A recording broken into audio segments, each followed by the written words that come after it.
When adultery rocked my marriage, shame broke me. I was afraid to come out of my house because I was ashamed. Everywhere I was going, I would hear people whispering. I wasn't hearing audible whispers. I was picking them up in the spirit. The whispers of the people bent me, put my head down. I was afraid to go minister anywhere. When I would be invited, I said, sorry, I'm already committed. I was lying. I was not committed, but I couldn't go. And one day God said to me, if you hide, you won't heal. That's why we have to tell our stories. Today, this morning at the hotel, when we were about to leave, we saw a group of men. I don't know them. One of them just looked at me. Wow, are you Rev Christie Bature? I said yes. He said, man, these are my friends. We're not married, but we're listening to your videos because we want to marry right. Boom! I know my life is having meaning now. That young men are saying to me, we want to marry right, and we're listening to your videos. We must tell our stories. Stop hiding. And then God said to me, it's not your shame. You are not the one that committed adultery. It is not your shame. Stop carrying somebody's shame and making it your own. If you are living, it's not your shame. That is if you are not the one that is looking for trouble. Because some of us are the problem. But because men are the bigger problem, we hide under that and we commit atrocities. Like the woman who came to me. He beat me. He beat me. He beat me. Because they know that once they say he beat me, I'm going to go and fight.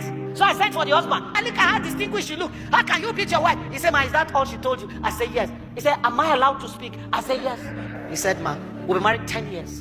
And a few days before I beat her, we got a call from our children's school. One of our sons was given an assignment to write a short essay on the family, on his family. And he wrote a very short essay, one sentence. In my family, my mother beats my father. She has been beating the man for 10 years. Not because he's weak. Listen to this. The man made a vow before he married. I will never lift my hand on my wife. And he made the mistake of telling his wife that this is his vow. So she was taking advantage of that vow to slap him, bite him, kick him, throw things at him, push him.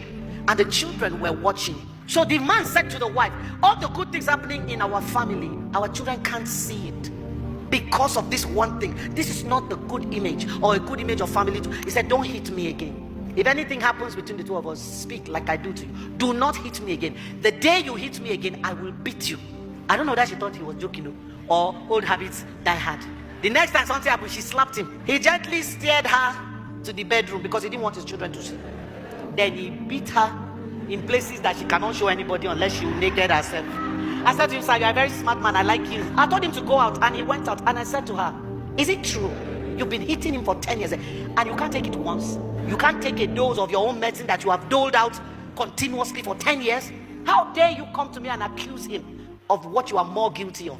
I called the man back. I said, okay, even when she's not guilty, please let me beat her. They knew I was joking. They were laughing. But sometimes we are the problem, and we have to be brutally self-honest and say to ourselves, I am the problem.